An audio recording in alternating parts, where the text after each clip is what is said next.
Tuan Tanah adalah dewa. Bab 511. Bagaimana kau akan mempermalukanku?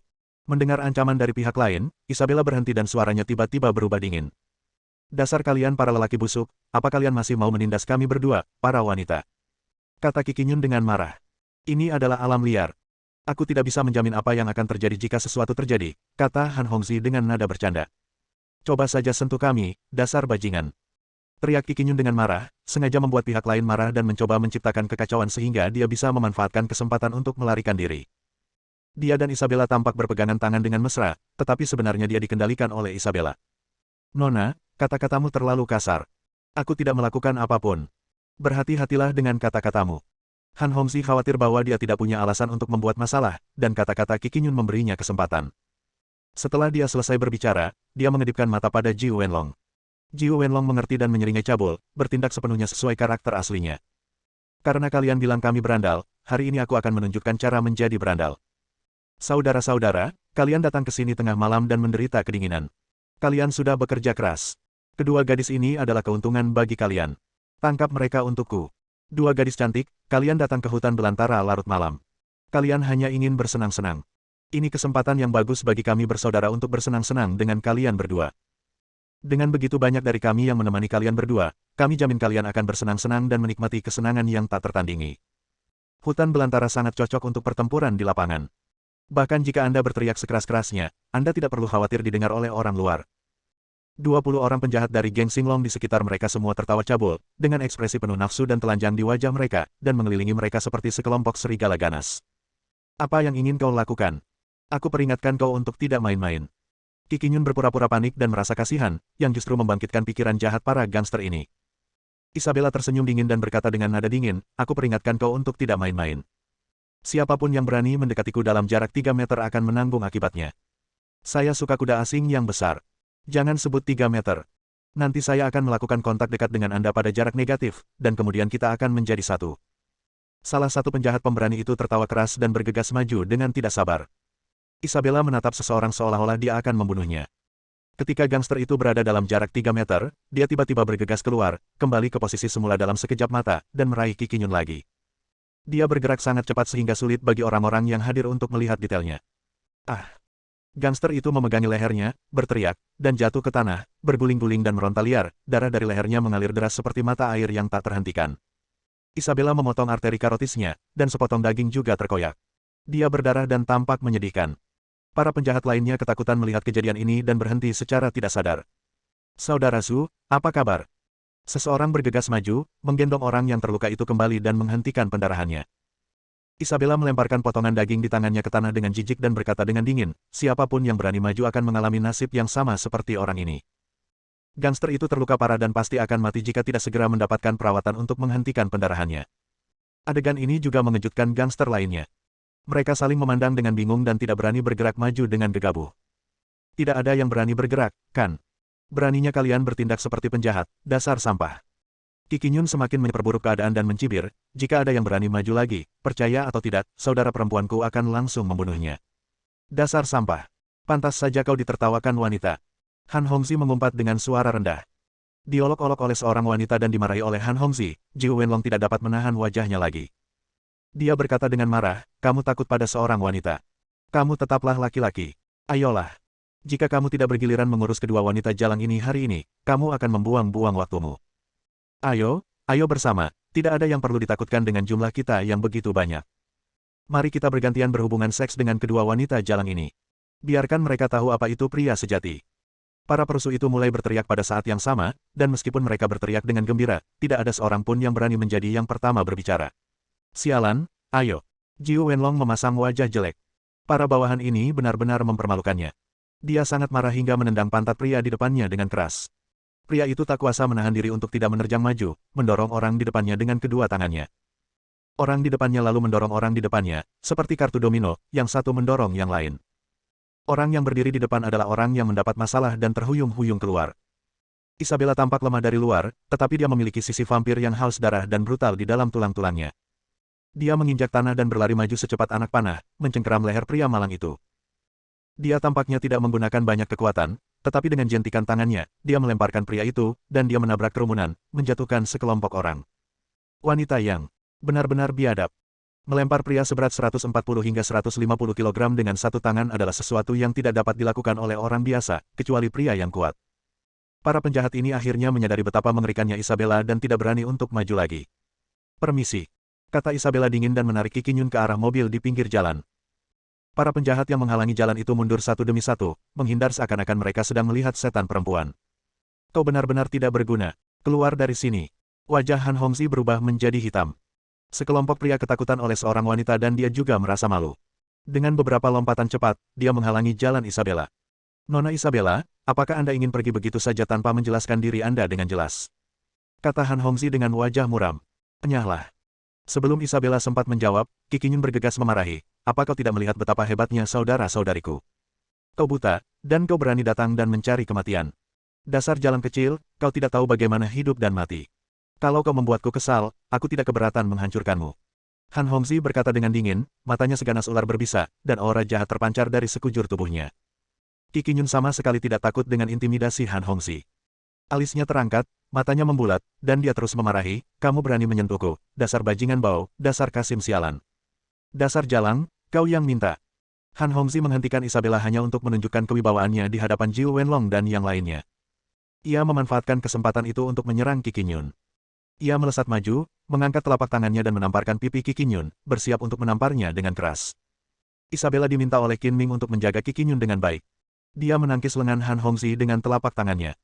Karena fisiknya yang istimewa sebagai vampir, dia sangat kuat dan orang biasa tidak dapat menghentikannya. Namun, yang mengejutkannya, Han Hongzhi benar-benar menghalanginya. Bang! Kedua lengan pria itu bertabrakan dan mereka melangkah mundur pada saat yang sama. Sungguh kekuatan yang luar biasa. Sulit membayangkan bahwa seorang wanita lembut sepertimu bisa memiliki kekuatan yang begitu kuat. Kau hanyalah gabungan dari seorang tomboy dan seorang dewi. Han Hongzhi menggoyangkan lengannya dan berkata sambil tersenyum. "Jika kau berani menghentikanku lagi, jangan salahkan aku karena bersikap kasar." Isabella benar-benar marah. Ada sedikit warna merah di matanya yang indah. Dia siap untuk berubah ke kondisi bertarung kapan saja.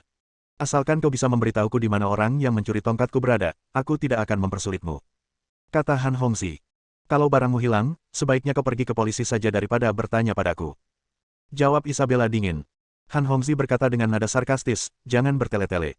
Kau tidak mungkin datang ke tempat terpencil ini di tengah malam tanpa alasan. Dan orang yang mencuri tongkat itu juga ada di dekat sini. Bagaimana kau bisa menjelaskannya? Jangan bilang itu hanya kebetulan. Aku pergi kemanapun aku mau. Apa aku perlu menjelaskannya padamu?" Isabella berkata dingin lagi. "Jangan pernah berpikir untuk pergi jika kau tidak memberiku penjelasan yang masuk akal."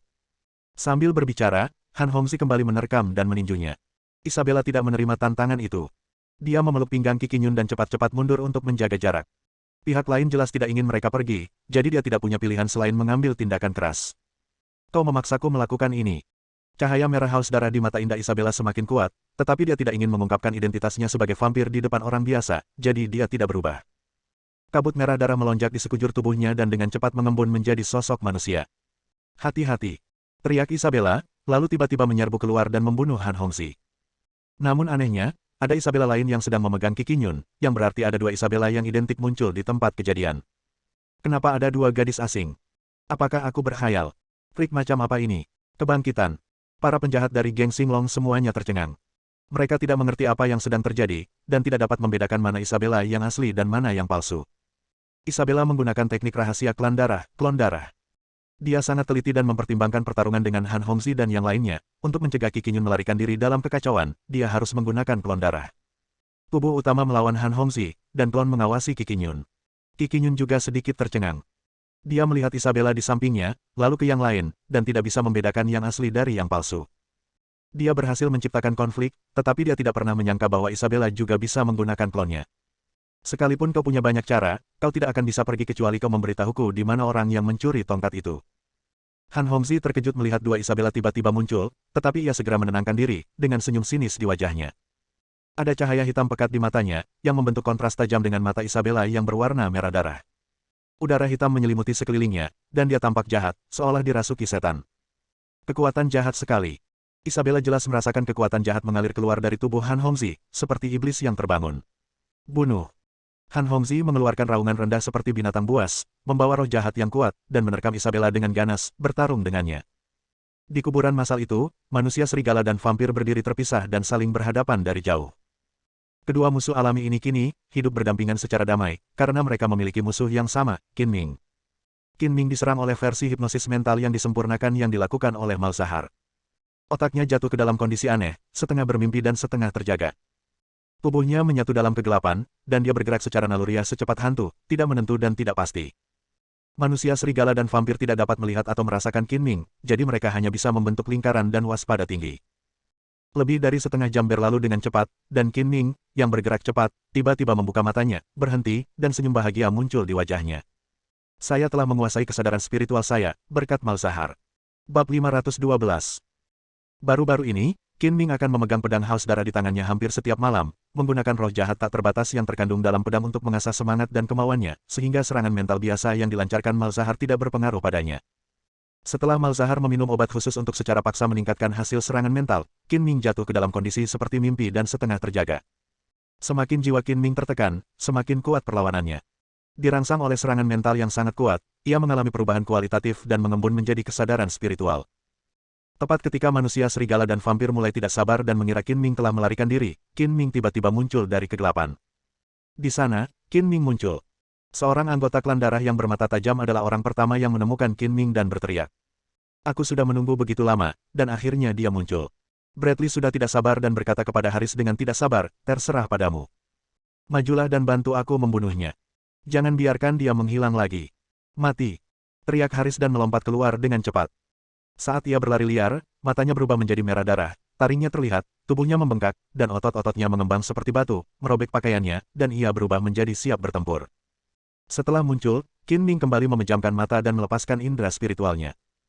Bahkan tanpa menggunakan matanya untuk melihat, setiap helai rumput dan setiap objek dalam jarak 100 meter di sekitarnya muncul dengan jelas di benaknya. Merasakan sesosok vampir dengan rambut emas panjang berantakan yang tampak seperti singa emas berlari ke arahnya, Qin Ming tetap tidak membuka matanya, namun tidak ada perbedaan antara apa yang dilihatnya dengan matanya, hingga Haris berada dekat, dia dengan santai mengayunkan tinjunya untuk menyambutnya, gerakannya tampak lambat, namun sebenarnya secepat kilat. Sombong. Haris merasa terhina saat melihat Qin Ming bertarung dengan mata tertutup. Ia menjadi marah dan menghantam tinju Qin Ming dengan tinjunya yang terkepal seperti palu seberat 100 ton. Bang! Suara tabrakan tumpul terdengar, dan turbulensi yang disebabkan oleh tabrakan itu menyapu, meniup debu dan rumput liar. Harrison merasakan seluruh lengannya mati rasa. Kekuatan benturan yang kuat menembus lengannya dan mengenai organ-organ dalamnya. Tubuhnya terpental ke belakang, darah di perutnya mengalir deras, dan dia hampir muntah darah. Kau sangat kuat. Kau layak menjadi lawanku. Haris menderita kekalahan, tetapi dia sama sekali tidak takut. Ada cahaya merah menyala di matanya, bersinar dengan kegembiraan yang haus darah. Rambut emasnya berkibar, dan kabut merah melonjak di tangannya, yang mengembun menjadi cakar tajam sepanjang lebih dari 10 cm dalam sekejap. Dia menjilat bibirnya, semangat juangnya membara bagai api yang berkobar, dia mengayunkan cakarnya, cahaya merah aneh berkelebat, dan dia menyerbu ke arah Qin Ming dengan marah. Pertarungan antara kedua belah pihak hampir pecah. Haris dikenal sebagai orang yang gila, dan dia benar-benar gila, terutama saat bertarung. Dia sama sekali tidak bertahan, dan bertarung dengan mempertaruhkan nyawanya, lebih memilih kehilangan 180 orang daripada melukai 1000 orang musuh. Qin Ming tidak memiliki kemampuan penyembuhan diri yang kuat seperti vampir, jadi dia tidak akan bertarung untuk hidupnya dengan orang gila seperti Haris. Dia mengadopsi gaya bertarung yang menggunakan kepintaran untuk mematahkan kekuatan dan memanfaatkan kecepatan. Dia secepat hantu dan sosoknya tidak menentu. Ia belum mempelajari gerakan menyerang seperti tinju dan tendangan, tetapi dengan mengandalkan metode bela diri internal, seni misterius Netherworld, ia mampu menang tanpa gerakan apapun. Ia dapat mengadopsi berbagai strategi sesuai dengan gaya bertarung musuh dan beradaptasi secara fleksibel. Kau terlalu naif untuk berpikir kau bisa mengalahkanku dengan kecepatan. Haris menyeringai, tiba-tiba meningkatkan kecepatannya dan mengayunkan cakarnya lebih ganas. Pergerakan kedua pria itu sangat cepat, dengan bayangan yang berkedip-kedip dengan cara yang menyilaukan dan sulit ditangkap. Di mata para penonton, hanya dua bayangan yang terlihat melompat. Hanya dalam 1 menit, Qin Ming dan Haris bertarung tidak kurang dari 50 ronde, dan keduanya terluka. Begitu dia menjadi gila, kekuatan bertarung Haris sebanding dengan Andre, prajurit serigala pertama, dan dia bahkan lebih brutal. Namun, karena Qin Ming dapat mengalahkan Andre, dia secara alami tidak akan kalah dari Haris dengan kekuatan bertarung yang sama. Setelah bertarung selama lebih dari 50 ronde, Qin Ming tiba-tiba mengubah taktiknya. Bersamaan dengan suara samar raungan naga, dua naga yang terkondensasi dari energi sejati terbentuk, membuka mulut mereka yang berdarah, dan menyerbu dengan ganas dengan momentum yang dapat menelan gunung dan sungai, seperti menunggangi angin dan ombak. Haris sudah benar-benar gila. Dia akan membunuh para dewa dan Buddha jika mereka menghalangi jalannya. Dia mengulurkan kedua cakarnya dan mencengkeram kepala naga itu dengan ganas. Bang! Energi sejati meledak, arus deras muncul, rumput dan pohon beterbangan, dan debu memenuhi udara. Tinju Qin Ming datang seperti bayangan. Haris menangkis naga yang berubah itu, tetapi gagal menangkis tinju Qin Ming dan terkena dua pukulan keras. Dalam duel antar master, jika satu gerakan gagal, gerakan lainnya seringkali akan membuat mereka pasif. Qin Ming memanfaatkan situasi tersebut dan tinjunya jatuh seperti badai, menghantam dada Haris berulang kali. Pukulan terakhir membuat Haris terlempar lebih dari 10 meter jauhnya. Haris merobohkan dua kuburan yang bersebelahan secara berurutan dan jatuh ke dalam debu, hidup atau matinya tidak diketahui. Sudah berakhir. Bradley patah hati. Haris kalah. Tak seorang pun yang hadir, baik vampir maupun manusia serigala, bisa menghentikan Qin Ming. Itu hanya akan menyebabkan pembantaian sepihak. Dia tak bisa menahan keinginan untuk mundur. Aku belum kalah. Bagaimana mungkin aku bisa dikalahkan oleh manusia rendahan? Haris berlumuran darah di sudut mulutnya, kera bajunya bernoda merah, dan dia memanjat sambil berlumuran debu. Dia menyeka darah dari sudut mulutnya dan senyumannya menjadi lebih mengerikan dan aneh. Bakar darah suci dan beri aku kekuatan. Haris mengangkat tangannya seperti orang percaya dan berteriak. Kabut merah seperti api yang menyala-nyala muncul dari tubuhnya dan momentumnya yang kuat meningkat dengan cepat. Membakar kehidupan, dasar orang gila. Bradley tidak tahu harus berkata apa, karena dia tahu bahwa Haris telah menggunakan teknik terlarang klan vampir untuk mengaktifkan darah suci leluhur yang diwariskan dalam darah, yang sama saja dengan membakar energi kehidupan dan merangsang potensi. Begitu teknik terlarang ini dilakukan, bahkan jika seseorang dapat mengalahkan musuh, energi kehidupannya sendiri akan terkuras habis, dan seseorang akan lumpuh atau mati. Ini benar-benar pertarungan dengan kehidupan seseorang. Akan menjadi tragedi yang total jika darah suci terbakar habis dengan mengorbankan ratusan atau ribuan tahun umur vampir tetapi gagal membunuh lawan. Seperti kata pepatah, lebih baik menjalani hidup yang menyedihkan daripada mati dengan baik. Tidak ada orang yang tidak mencintai hidup, dan vampir tidak terkecuali. Jika mereka tidak sakit atau dalam masalah, tidak akan menjadi masalah bagi vampir biasa untuk hidup selama ratusan tahun. Tidak ada vampir yang bersedia mengakhiri hidupnya sendiri, jadi teknik terlarang ini tidak akan pernah dilakukan kecuali kematiannya sudah pasti. Namun, tidak semua vampir dapat melakukan teknik terlarang membakar darah suci. Pertama-tama, mereka harus memiliki garis keturunan murni dan mewarisi darah suci samar dari leluhur di tubuh mereka. Meskipun Haris terluka, ia memiliki banyak kesempatan untuk melarikan diri, tetapi ia tidak melakukannya. Sebaliknya, ia memilih untuk menggunakan teknik terlarang. Ia lebih suka mengorbankan hidupnya daripada mengalahkan Qin Ming. Harus dikatakan bahwa ia benar-benar gila. Lawan yang bahkan tidak takut mati bahkan lebih menakutkan. Begitu dia menjadi gila, tidak ada yang tahu apa yang akan dia lakukan. Untuk menunjukkan rasa hormatku kepadamu, aku juga akan menunjukkan kekuatanku yang terkuat. Pada saat ini, Qin Ming membuka matanya, tatapannya setajam pedang yang terwujud, membuat orang tidak berani menatap langsung ke arahnya. Ekspresi Qin Ming menjadi serius, energi sejatinya meledak dengan kekuatan penuh, auranya yang kuat melonjak, pakaiannya berkibar tertiup angin, dan tekanan yang menyesakkan menyapu ke segala arah. Seluruh orang itu tampaknya telah berubah menjadi gunung yang tidak dapat dijangkau dan tidak dapat diatasi, yang membuat orang takut untuk mendekat. Aura yang kuat sekali. Bahkan saat berhadapan dengan pangeran berdarah, aku tidak pernah merasakan aura sekuat itu. Bradley merasakan tekanan yang datang ke arahnya, seperti gunung yang menekan kepalanya, dengan aura yang agung. Kau adalah manusia pertama yang menyakitiku. Penghinaan ini harus dibasuh dengan darahmu. Malam ini, kau yang mati atau aku yang mati. Bunuh. Haris meraung keras, seperti orang gila. Darah yang membara di tubuhnya menjadi sangat kuat. Darah itu berubah menjadi aliran cahaya merah dan menyapu, bergegas menuju Qin Ming. Bunuh. Qin Ming tidak banyak bicara omong kosong. Dia berteriak dan bergegas maju, bertarung dengan Haris lagi. Pertarungan keduanya makin sengit, bagai badai pasir yang menghantam mereka berdua sebagai pusatnya, debu pun berterbangan di mana-mana. Kuburan massal ini sedang sial. Banyak kuburan yang diledakkan dan batu nisan pecah, seolah-olah kuburan itu telah dirampok oleh perampok makam. Tanahnya berantakan. Qin Ming tidak bermaksud menyinggung peristirahatan abadi orang mati, tetapi banyak hal telah terjadi di sini, dan ketiga pihak ingin membunuhnya. Dia tidak punya cara untuk pergi kecuali dia bertarung sampai mati dan mengukir jalan berdarah. Sejak berhasil menembus level kelima seni misteri Netherworld, kekuatan tempur Qin Ming menjadi semakin kuat, dan energi sejatinya telah meletus sepenuhnya, bagaikan Tyrannosaurus Rex berbentuk manusia yang tertidur lelap, kini telah bangkit sepenuhnya. Gaya menyerangnya lugas dan sederhana, tetapi setiap pukulan dan tendangan membawa dampak kuat yang dapat membunuh orang biasa. Seiring berjalannya pertarungan, Qin Ming menjadi semakin berani, momentumnya semakin kuat, dan dia tampak seperti tak terkalahkan dan tidak ada orang lain yang dapat menandinginya. Namun, momentum Haris perlahan melemah, bukan karena keinginannya untuk bertarung memudar, tetapi karena tidak banyak darah suci yang diwarisi dari leluhur di tubuhnya, yang tidak cukup untuk bertahan lama. Di tempat kejadian, Qin Ming benar-benar menekan Haris. Wajah Bradley menjadi semakin muram.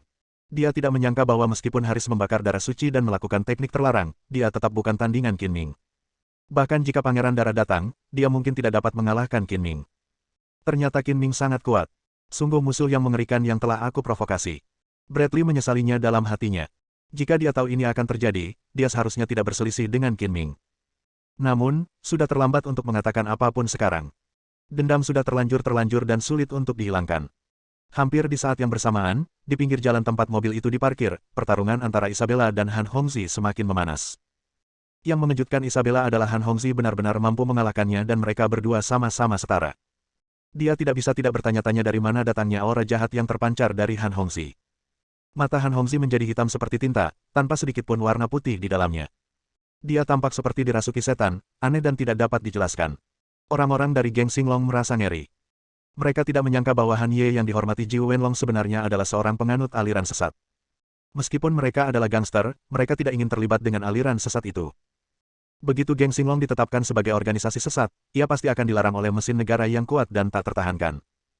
Kalau itu hanya geng yang melakukan beberapa hal ilegal dan buruk, ia masih bisa bertahan asalkan bisa mengelola dengan baik level atas dan bawah. Pisau jagal iblis. Han Hongzhi tiba-tiba menggeram selama pertarungan. Suaranya sama sekali tidak terdengar seperti suara manusia, melainkan seperti raungan binatang buas atau iblis.